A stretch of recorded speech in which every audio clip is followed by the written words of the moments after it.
The House of Mystery presents Inside Writing, the radio show where authors discuss their writing process in all genres. We are doing true crime today, sort of, in a political way, which I guess that's the same thing. Now, and we've got an author who was involved in some of the stuff. And let's just get right to him. His book is called Dirty Trickster, Corporate Spy, and it's Martin D. Kelly. Thank you for being here. I'm happy to be hanging by my tail upside down like a bat, as you mentioned. In the bat cave. I'm in the bat cave. Yep. In the bat cave. Yeah, all alone. All the others are sleeping. They all get a day off. That smells terrible too. Yeah. Yeah. But that's okay. You know, you get used to it. I guess. You get used to it. So listen, let's talk. This is the first time you've been on our show, so let's talk about you. All right. Get into you. So where do you hail from, and kind of what's your background before we get into the book?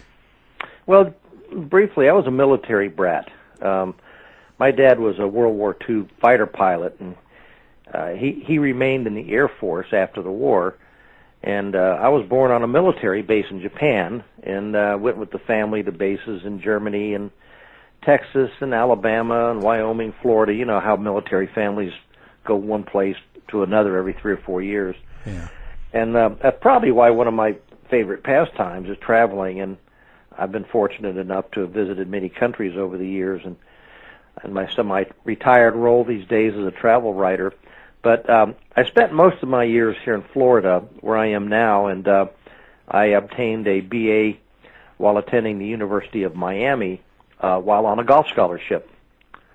So I did write a couple of books previously. I was involved in journalism as it relates to the outdoors, fishing and hunting and camping and whatnot, and have a couple of books related to that that I've also penned. Well, that's interesting. You were the fisherman. Yeah. I saw that, a couple of books. Yeah. And you survived Alabama, so you've been through the worst. Well, yeah, pretty much. Montgomery. We were in Montgomery, Alabama, but it's a beautiful state. Squirrels, just bountiful game of deer and whatnot. So, we were in Montgomery for about 3 years. It was quite interesting. Oh, I bet. Yeah, no, I mean, yeah, it is pretty. So, how did you get involved with the whole dirty tricksters? Like that's a saying that really goes along with Nixon and Watergate. That's sort of like if someone said dirty trickster, his picture goes into my mind. Mm-hmm. So, yeah. How did you get involved with that campaign to begin with? Well, it sort of has a backstory. I mean, I always enjoyed practical jokes when we were, when I was a kid. And as a quick, for instance, when we were at Homestead Air Force Base south of Miami back in the 60s, our phone number was one digit off from the base motor pool, where they provided cars to people visiting who would fly in, the bigwigs. And because our number was one digit off, we would oftentimes get mistaken calls to our house to provide a car. And my dad kept telling him that, and they wouldn't change the number. So whenever I was alone in the house and a call came in from some hotshot asking for a car, I'd pretend to be an airman at the motor pool. And even at my age of 16, my voice sounded like an adult. So the conversation would go like this. This is Colonel Williams from the Pentagon. I need a car delivered to the visiting officer's quarters immediately. Yes, sir. It'll be there in 10 minutes. About 20 minutes later, the phone rings. Hey, this is Colonel Williams. Where in the hell's the car I requested? Supposed to be here 10 minutes ago, and I'm going to be late for a meeting. Oh, sorry, Colonel. I had to go number 2. I'll be right over with the car. Then I'd hang up again. And the next time Colonel Williams called, he wasn't calling to say Merry Christmas. No. and after that played out many times, they finally changed the motor pool number, but they didn't catch up with me. So I had a kind of a penchant for silly tricks and things such as that. And my dad was not a political person in the sense of being a candidate or active in the party, but he had a Republican heritage, and he commented often at the dinner table about different things happening in the country and whoever was president, and et cetera. So when I got into college, while I was playing golf, I became involved in the college Republican organization and ended up being the statewide chairman of the group. We had about 20, 30 different campuses that were organized with clubs. So I got contacted by Don Segretti by actually two people. One was a friend in Miami of mine who had worked as an advance man for Nixon in 1968, and Segretti had contacted him from a list of that, and he'd mentioned me. And the other was a guy named Bob Benz, a Republican Party operative in Tampa, who I'd met through the Young Republican organization. So Segretti needed someone based in Miami because that's where all the headquarters for the Democratic candidates running for president had their main headquarters for the state base there. And as it turned out, although many people took part in small ways with the Dirty Tricks effort during Watergate, only Bob Benz, Segretti, and myself were paid from a slush fund kept by Nixon's personal attorney, a fellow named Herbert Kalmbach. And we were the only three witnesses to later testify before the Senate Watergate Committee on the subject of dirty tricks during the 1972 Democratic presidential primaries. And Don had called me and said he'd like to meet. He sounded very mysterious. He called himself Donald Simmons, not Donald Segretti. He gave me a false name. And he asked me what I thought about negative campaigning. And even at that young age, and in my limited contact and campaigns that I'd been involved in, I could see that negative campaigning seemed to emote people a lot more than positive campaigning. So my natural answer was to say, well, it has a great impact.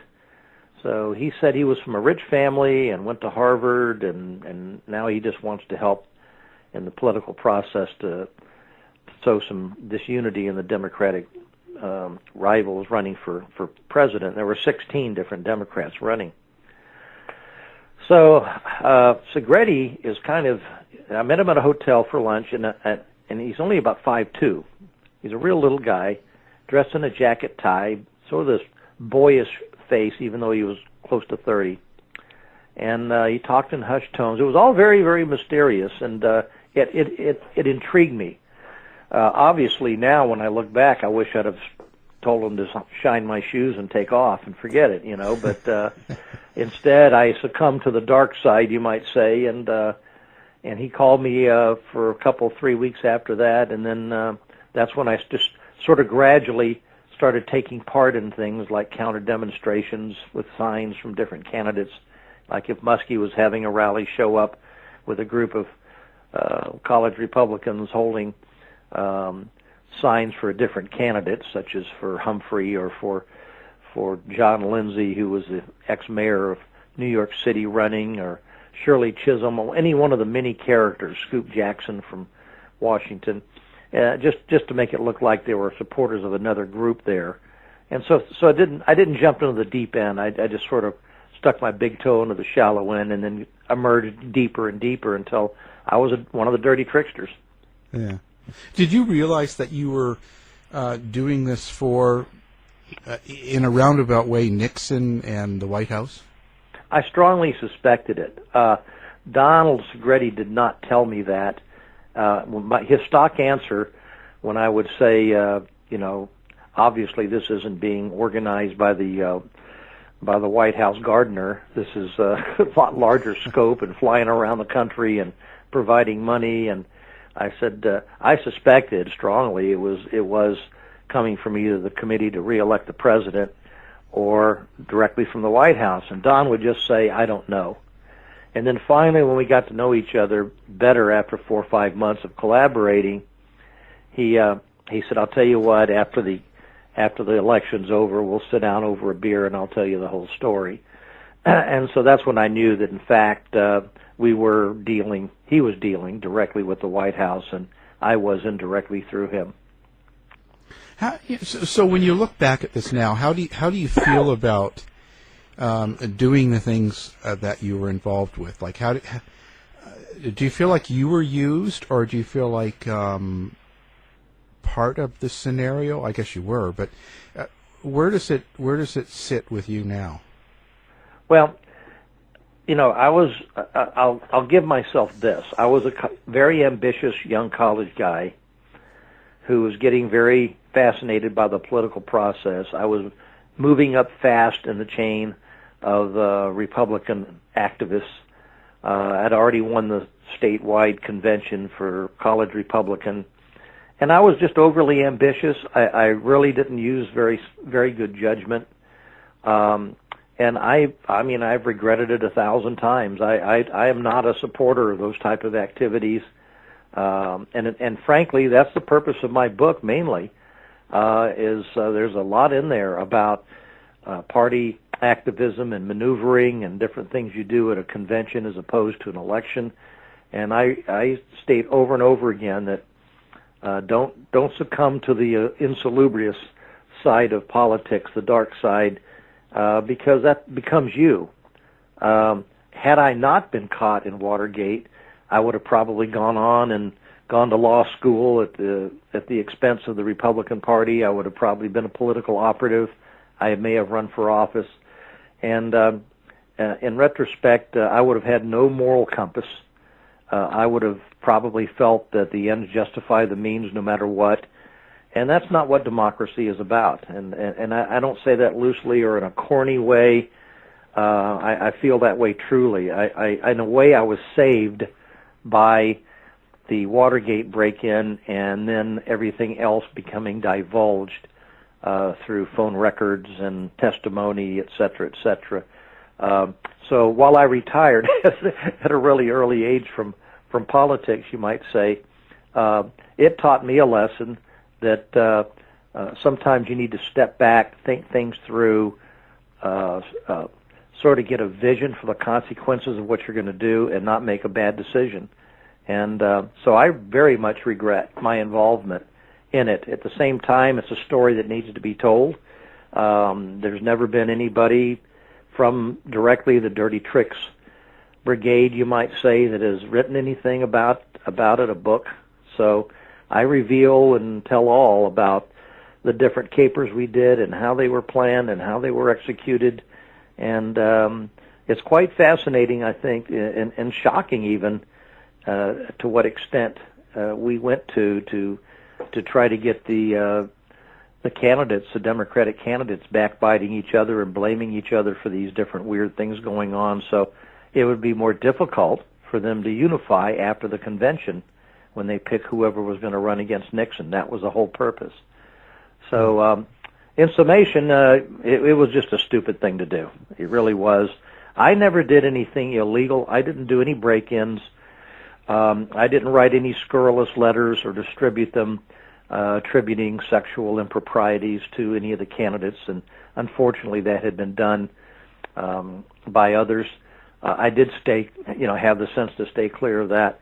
But the things that I were doing, pranks or not, were, really don't belong in the political process, notwithstanding the fact that it has been going on for, ever since there's been elections, there's been skullduggery taking place and underhanded activities. But that's all a rationale. That doesn't let me off the hook, and I regret it. I just wonder, what was going on in your mind, and I mean this in a respectful way, but I just mean, so back at the time when you were planning these things, right? Did you think you were hurting anybody or hurting the system, or was it just all good fun? No, I knew I was. Okay. It was both. It was good fun. I mean, we would laugh about some of the things that we did. That much of it sometimes ended up in the newspapers. Even some of the things that took place. And I'll be glad to describe some of them. But I did know very much it was wrong, and I did know it was on the edge of legality and impropriety. And at the same time, I moved forward with it. A lot of it, again, was the ambition. I had hopes for becoming a mucky-muck in the Republican Party. And certainly if you think that you are dealing with people who, in fact, turned out to be involved in this, And we're talking about the White House appointment secretary, the chief of staff, the president himself, who first came up with this whole idea of a dirty tricks cabal. If you're dealing directly with them, you are jumping. You're hopscotching way over the normal route it takes for a political activist to get somewhere and to move up in the ranks. So it would have been a giant leap from a strictly political standpoint had the Watergate burglars never been caught. Having said that, as I said before, I'm glad it did happen, because that's not the kind of life I would have wanted to lead. Yeah. Now, we've had Roger Stone Oh, yeah. on the show a few times. And people like him seem to think that Watergate was just fabricated, that it's just a way of bringing down a great man, was kind of his opinion. Yeah, I think evidence shows otherwise. Yeah, and I'm not sure how he can rewrite history. Yeah. In that way, because I mean, it was what it was. It's not fabricated. I'm sure there's some things that were, pressed upon, that were kind of made out more than they are. But a lot of it, to play psychologist for a moment, was strictly because of the mindset of Richard Nixon. Here was a man who, as we all know, was vice president under Eisenhower, lost a narrow election to John Kennedy, lost an election in '62 as governor of California, and was considered a loser, pretty much. And he despised the press because the press beat him up pretty good. So when he ran in '68 and won, I think he became very arrogant. He had put together a brilliant international foreign policy team with him and Kissinger, maybe the best in history. Right. Domestically, the economy was rolling along pretty much despite what Nixon did or didn't do. He wasn't really noted as being a great economist, but at the same time, there was nothing egregiously bad happening with the country in terms of that. There was a turmoil from the war, but he brought it to an end. Some would say so quickly that he pretty much allowed the North to take over South Vietnam, but it did end a very contentious war under his watch. He got arrogant because he was going to win the 1972 election against probably anybody the Democrats were going to throw up, and I don't mean to say throw up in that sense. But Ed Muskie, for those who followed Watergate back then or know anything about it, was from Maine. He was tall, lanky. Some compared him to Lincoln, although facially he didn't look like Lincoln. But he was actually a pretty good candidate. And the Nixon White House and the Committee to Reelect the President, which was a group representing Nixon and the Republican Party, felt that Muskie was a threat. They felt they could beat him, but he was more of a moderate to even a moderate conservative, and that scared them a little bit. He was raising a lot of money. He was the front runner in the Democratic primaries initially, and they wanted to derail his train. And there's another little hitch to this. During Nixon's career, way back even when he ran against Helen Gahagan Douglas back in the 50s in California, there was a political operative by the name of Dick Tuck, Tuck. If anyone Googles Dick Tuck, they will see that he was a brilliant trickster. He pulled all kinds of funny things that happened to Nixon during these elections, and Nixon admired him. I don't know if he liked him, but he respected him. And one day in 1971, Nixon sitting in his office, the Oval Office, White House, he calls H.R. Haldeman, Bob Haldeman, to his office, who was his chief of staff, and the conversation, which is taped, he said, I want a Dick Tuck type of operation to mess up the Democrats. So this was a revenge type of thing on his part. So Haldeman calls in Dwight Chapin, who was the appointment secretary, and explained what they wanted to do. Chapin happened to have someone in mind, a guy named Donald Segretti, who was a chum of his when they both went to the University of Southern California. So that's how Segretti got into it. That's how the whole thing started. It was really the brainchild of Richard Nixon. And I must say that some of these people who got involved in the campaign, such as G. Gordon Liddy and former CIA agents like Howard Hunt, they just took this whole thing and turned it into a murder mystery type of conspiracy, and Nixon didn't stop it. What he did know isn't certain, but he should have slammed his foot down one day and told Haldeman, says, look, I want an end to all of this nonsense. Let's just run a campaign. We've got McGovern. We can try to get him as a nominee, and we can push and badmouth them by all the usual negative tricks that are used, by different people, but nothing on this scale. And people breaking into Watergate to plant bugs. I mean, that was actually the second time that they had broken in. The bug went bad. They had to go back in. That was the second time they got caught in June of 1972. So, I don't know Roger Stone. I know of his background, but for him to say that this was just something the press or the political opposition, the Democrats used to get back at Nixon to me is ridiculous. I don't think there's any question. It all came from Nixon. It was directed by people from the White House, and some of those people ended up going to prison. Yeah. I think it's just easier now because this was the early 70s, and so many people now and the last generations have no idea who Nixon was and what Watergate is. Right. So it's easier to spin it, I guess you would say, Well, it is. It is. And even now, Watergate is not an unusual word because people bring it up in connection with Trump and impeachment and all these other things, and it even drags Clinton into it as being impeached in the late 1990s, and so all of these things get drummed up again, and of course Watergate is like the albatross that's hung around anyone's neck who's accused of doing anything wrong, that they should be impeached like Nixon. Right. So it's kind of how it goes now. It's the standard. So let's tell the audience maybe one or two of your dirty tricks. Like, kind of what kind of an example can you give us of what you would do? Well, all right.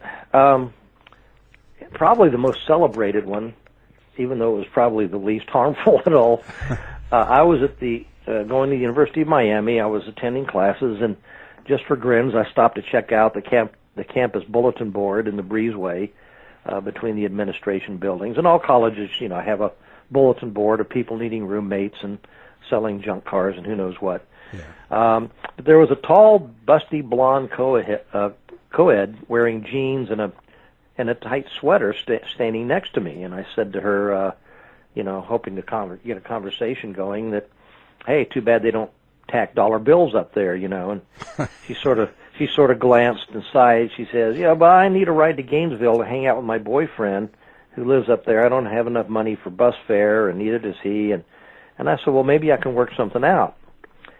So I'd received advance word from Segretti that Senator Muskie would be in Gainesville 2 days hence for a rally at the University of Florida. And I also knew the name of the hotel where he was staying. So I kind of swallowed hard, took a deep breath, and rather timidly asked, would you do me a favor if I helped you out with a little money? And what favor? She said. Her green eyes wide and glaring directly into me, and she definitely had the wrong idea. But I said, who do you like in the upcoming race for president? And she said, McGovern. I said, perfect. I said, I'm working for McGovern too. I said, listen, if I gave you $20, would you go to Gainesville and streak in front of Muskie's hotel? and just strip off your clothes, yell "I love Ed Muskie" a few times, and if anyone asks you, just give a fake name and say you're from McGovern and take off. So I opened up my wallet before she could answer, and I took out two $10 bills, and my God, she snapped them out of my hand like a chicken pecking a food pellet. She said, "Well, I really need to get to Gainesville. I'll do it." So I later told Segretti about this unplanned rendezvous with her, and, let's face it, we figured the chances of it actually happening or any press coverage would be an outside shot at best. Fact is, I fully expected her not to do it. And imagine our utter shock when days later we found out that a Gainesville newspaper ran a story on the incident. And they didn't get a picture, but there were reporters right there in the lobby where he was staying, and they saw this naked girl run out yelling, "I love Ed Muskie, I love Ed Muskie," and then she got into a car and with some friend of hers, I guess, and took off. I reiterated that incident during my Watergate testimony, and the usually stoic Senator Montoya said, "You must have known her very well," and everybody in the audience laughed, and I had to tell her, "Well, unfortunately, no." But that was kind of an innocent type of accidental thing that happened, but it got huge notoriety. But one of the more, I guess you would say, unique and well thought out, I guess you could say, plans that actually worked was Muskie was holding a press conference at a Miami hotel. So I sauntered into the hotel without much notice, clad in a full-length overcoat. It was a chilly January day. And the room staging the press conference was jammed with reporters and onlookers. In my left pocket squirmed a finch. I had gotten a finch the day before, put it, and I now had it in my pocket. In the other pocket, the right one as it turns out, were two white mice. And it was not without considerable trial and error the night before I'd inscribed two white ribbons in blue ink with the wording, "Muskie is a rat fink." So I tied the ribbons to their tails, and just before entering the hotel, and I feared the little critters would chew off the ribbons. But anyway, after about 5 minutes of Muskie droning on about Miami's cultural diversity of Cuban and Haitian immigrants, and I released the finch. And it instinctively flew toward the ceiling and thudded against a window, and the freaked out bird frantically trying to escape the din of lights and flashing cameras and all the humanity crammed into the room. And as all heads were tilted upward, I released the two mice. And it was immediate, the reaction. First came a gasp from a woman in the crowd. "A mouse!" she exclaimed, and shuffled backwards, and then someone else reacted similarly, and in seconds, several of those present, it looked like monkeys on a hot plate, shoving, pushing, gasping, gesturing. And Muskie looked around the room with this blank expression. I mean, he's 6'4", but his frame was tense. His fists were tightly grasping the edges of the lectern, and he knew something had happened, and it was not an accident, but he couldn't do much about it. So I anonymously called the Muskie headquarters that afternoon, posing as a distraught George Wallace supporter, and said the Wallace campaign had actually arranged that interruption of the press conference with the mice and the finch. And therein is the gist of what we were doing. Right. It was not just the disruption. You're not going to affect that many votes. Fine, the reporters write a story the next day. That gets lost in the shuffle. What you're doing is getting Muskie ticked off that Wallace would pull that, and then after the convention, if Wallace was to win the convention, or vice versa, if we pull the trick on Wallace and blame someone else, and Muskie won the thing, Muskie, whoever won the Democratic nomination would have a harder time uniting because of all these little backbiting things and stuff that was going on. Yeah. So that was the purpose of the whole brigade. But the naked girl and the finch and the mice were a couple. But we did most of our damage at the Washington Hilton in April of 1972. I'll be glad to tell you about that if you want. But yeah, sure, go for it. Okay. Well, that was one of He was still the front runner, but he was starting to lose traction. And again, there were like 16 people running, similarly to like in 2016. Remember, there were 16 or 17 Republicans running at one point. Yeah. And one of his last major fundraising efforts occurred at the Washington Hilton. And Segretti called me before that, and he had me fly up to D.C., and we really caused total chaos with this fundraiser. It was being handled by Madeleine Albright, who turned out to be Secretary of State under Clinton years later. And she was handling it. It was on a Monday night, and it was a big-ticket item. And so what we did is on that day, we ordered food, liquor, flowers, and pastries. And I'm not talking about small orders, huge orders delivered to the Washington Hilton ballroom just when guests began arriving. But this being in Washington, we called about a dozen or so African embassies and invited the ambassadors and their wives to the dinner as guests of Muskie. We then called limousine drivers to pick up the ambassadors and their wives to take them to the dinner with payment to be COD, just the same with all the liquor and the food and the flower vendors. Well, we did this, of course, posing as Muskie aides and organizers. So then we got within the eye shot of what was happening, and angry limo drivers were threatening to pull the ambassadors out of the banquet hall if they didn't get paid. Same with the different other people who had pizzas that were getting cold and other things such as that. And they're having to deal with this as guests are coming in, so it's obviously chaotic. And it caused almost international uproars because the Muskie people couldn't turn away the African ambassadors, who would have created a huge scene, and they couldn't just bring out a table and put all the black people at one table and all the other people separate. So they had to go around and create extra 2 spaces at tables that were made for 10, and it was extremely tight in some of those tables because about 10 or 12 of them showed up. Yeah.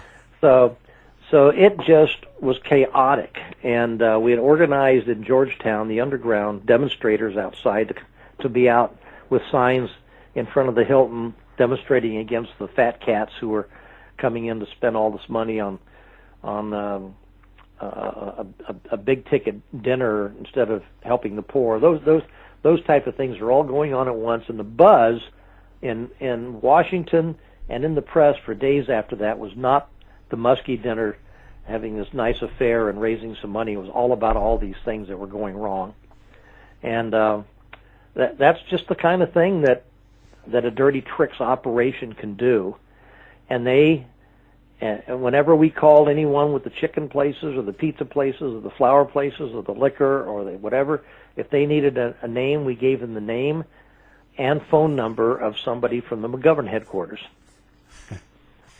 So that's who Madeleine Albright thought did this, the McGovern people. Right. And she even describes it in her book, one of her books that she wrote about this chaotic dinner. So everything from that to finding out when Muskie was going to be sitting down with the editorial staff at the Chicago Tribune or the New York Times and calling ahead and saying, hey, I'm sorry, the senator's schedule's all messed up.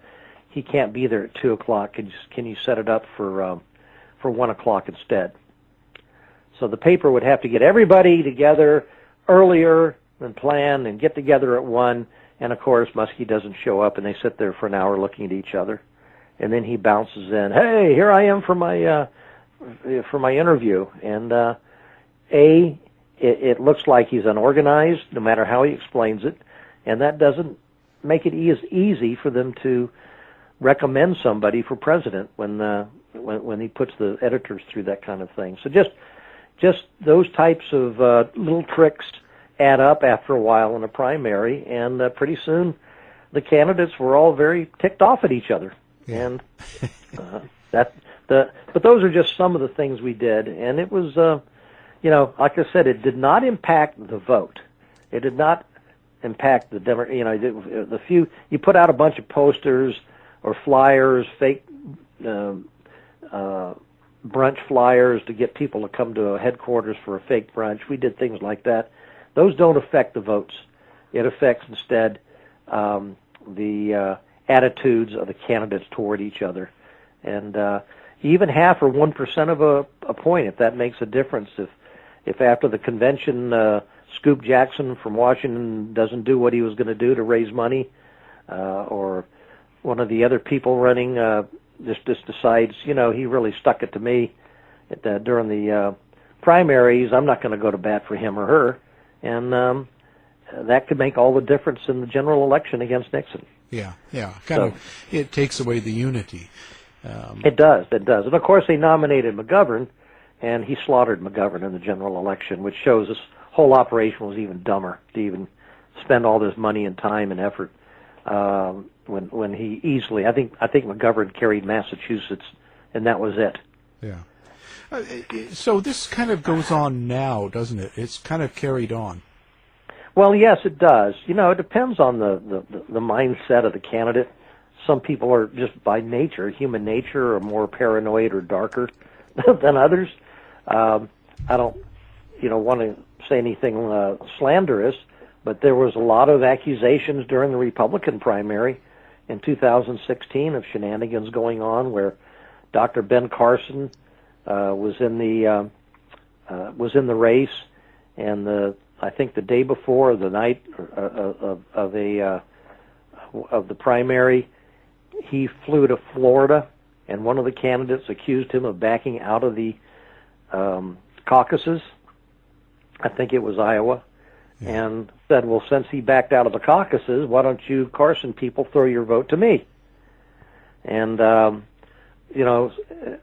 it was put out purposely by the top campaign people of that candidate to perpetrate that false rumor. And by the time Carson could get it straightened out, a lot of people had been affected. Well, gee, why am I going to throw my vote away for Carson if he withdrew?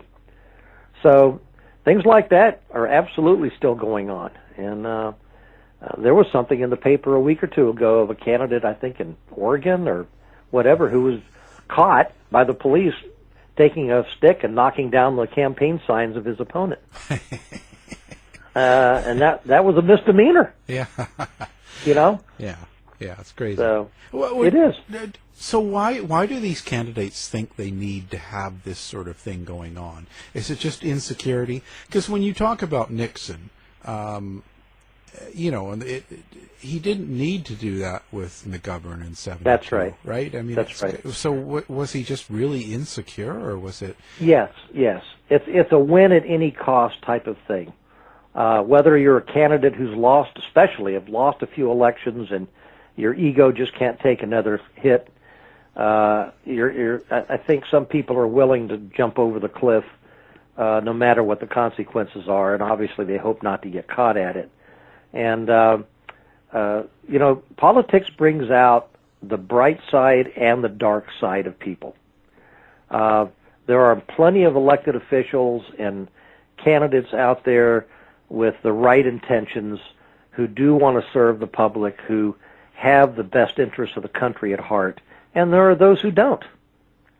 And unfortunately, some of them get elected, and unfortunately, some of them do it by being underhanded and not playing fair. And it's human nature less than just the political game. You get this in business as well as politics.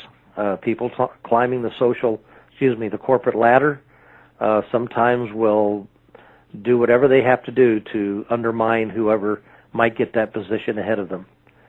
So it goes back to leaders, pharaohs, killing their older brother in order to get the crown, Yeah, there's something about holding the power.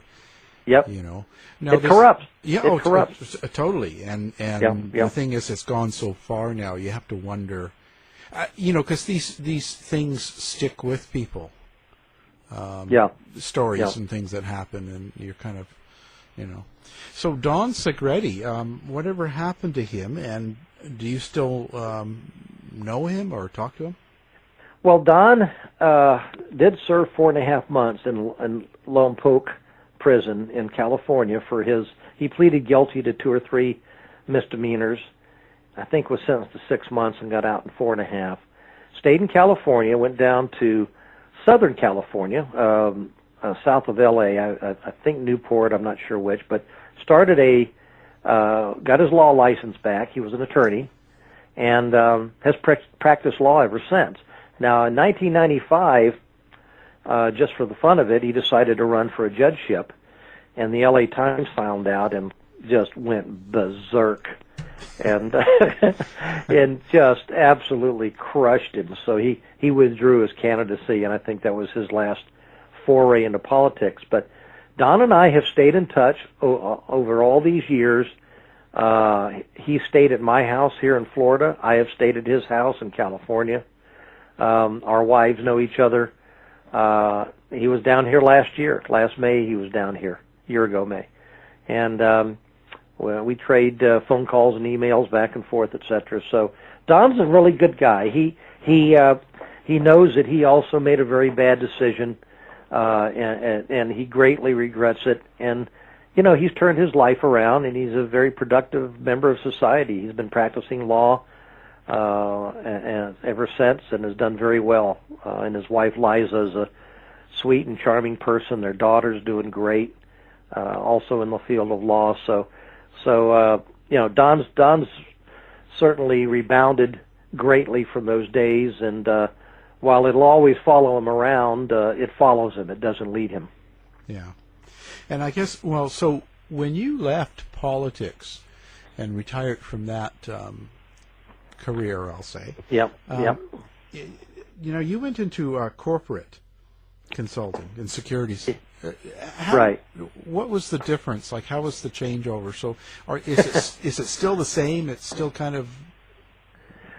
Well, you know, the whole thing with it's kind of ironic, isn't it, to go from doing things on the edge of illegality to consulting on security. But my dad had been involved after he was a pilot in security in law enforcement in the Air Force. So that kind of got my interest probably too, inheriting that part of it. And when I got out of the Watergate stuff ended in 1974, all the hearings and committees and what have you, I took a job as an undercover investigator. And that meant that I was being hired into a company to work as a regular employee and spy on the employees and see what's going on. Is there stealing? Is there drug use? Is there gambling? What do they think about their jobs? All these type of things would go into a report, and then after being there for 6 or 8 or 12 weeks, I'd go on to another company and do the same thing. And it's perfectly legal. It's called undercover investigations, and it's very prevalent in industry. The companies doing it, and pretty soon I had my own company, a consulting company based in Miami, and then I ended up with 3 offices and 17 employees, and I'm doing polygraph testing and interrogations, interviews, you might say, to find out who stole any or all of the missing $500 from a bank, say. Yeah. And then I picked up a rather unique service, which is technical surveillance countermeasures, which is a long-winded word for eavesdropping detection. I acquired the equipment and obtained the training to look for listening devices, clandestine listening devices, such as transmitters and telephone taps and hidden microphones and hidden TV cameras and transponders that can follow cars and airplanes. And I did that all over the world and did very well with it. Yeah. So even though I moved since then to where I'm at now, which is Tampa Bay area, west coast of Florida, I'm still doing some of that consulting for companies, and I've had quite an interesting array of clients over the years. Yeah, I bet. And it looks like it, actually. I was looking over the list. Yeah. Quite a variety of people. Yep. Anyone that sticks out for you that you want to talk about? Yeah. Well, I can. These activities were back in the 80s, and some of these celebrities were even then in their 50s and 60s. So they're not around anymore. Otherwise, I wouldn't be quite so willing to toss their names out for purposes of confidentiality. But Frank Sinatra was one of my clients, and he wanted me to come out and do a sweep. One of his security people had read an article I wrote for Security Management Magazine about countermeasures, debugging. And so he got a hold of me, and I came out and I swept Frank's place down in Palm Springs. He had a one-floor spread and sort of out in the middle of where he could walk out to his pool, and he owned all the acreage around it, so it's not like some paparazzi could sneak up and get a picture of him. So I came in, and he was at the pool. So they led me in, and I went out to the pool, and he gets out of the pool, and I was shocked. I mean, it looked his shoulders were like 5 inches from his neck on each side. You could see his rib bones. God, he couldn't have weighed more than 120 pounds, 125 pounds. I'm not tall. I'm 5'9". He was shorter than me, and obviously when he got dressed up, he probably had padded suits and elevator shoes, but I mean, he looked like a total wuss. I mean, he was nothing. Anyway, we sat down and talked, and I immediately told him, I admired some of his songs like My Way, and he was very cut and dried. Look, pal, I didn't bring you all the way out of here from Miami to talk about my career. I want you to go blah, blah, blah, blah. That was his attitude. Yeah. And he ended up saying, let me tell you something, pal. I know how some of you guys work, and if you come up with a bug and you planted it there yourself to try to get more business, you will not be in very good shape after that. The implied threat that I'd get my butt kicked.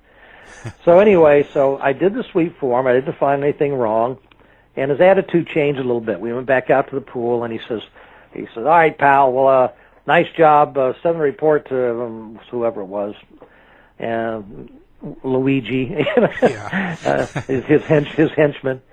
And I'll get you some more business. Well, he did. He set me up with Dean Martin, and I went to Dean Martin's residence, and Dino was just about as nice as they get, just opposite, And he even said, I really didn't want to do this, but Francis insisted I do it, so I'm just going to do this to make him happy. Go up in my office, check around, do what you want, and he was all laid back and easygoing in a robe and in slippers, eating a bag of Doritos. And so I went up, did his office, and came back down. He offered to have me stay if I wanted to stay and chat. And I said, well, I'm thinking in my head, my gosh, this guy's a superstar. I wouldn't mind sitting down and postponing my flight. So I told him, well, I'd love to chat with you. He says, no. He said, I've got to go somewhere, but you can hang out here for a while until your flight. So I just said no. So he drove me to the airport. But what a nice guy. I mean, he was just like you picture him, just a laid-back, easygoing, smiling, friendly fellow.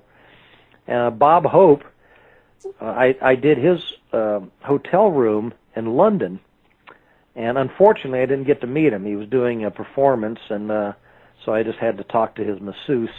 It seems that he had a masseuse travel with him and 24/7. He got massages every day because of he'd get really, really stiff from all the air flights and moving about, and he was constantly getting neck and shoulder massages and all that kind of thing. Kind of an interesting nuance.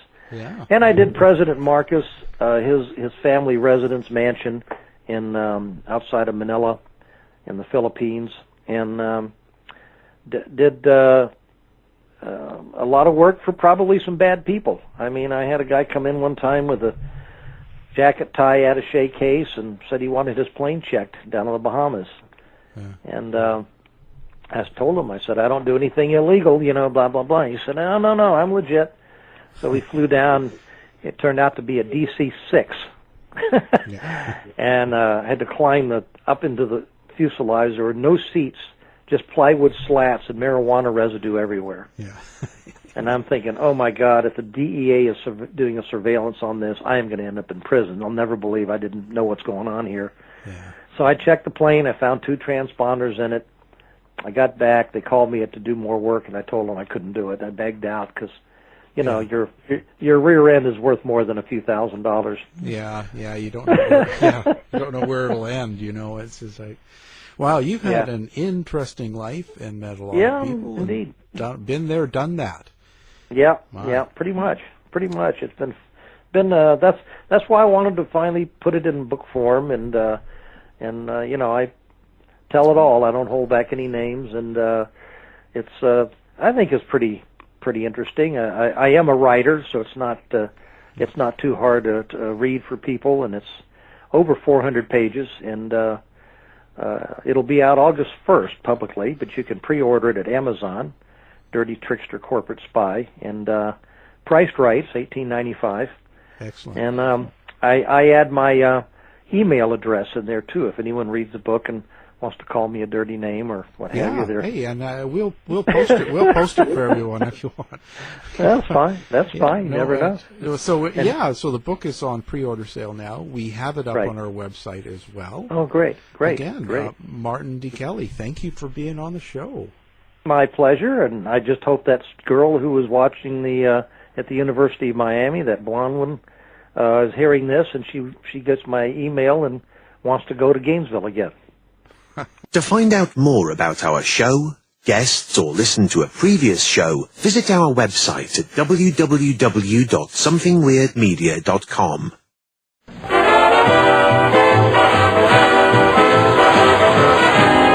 The mission has been completed. The end! By George, he's got it! It is the end! I'll see you. If you're lying to me, I'll be back. This has been a production of Something Weird Media.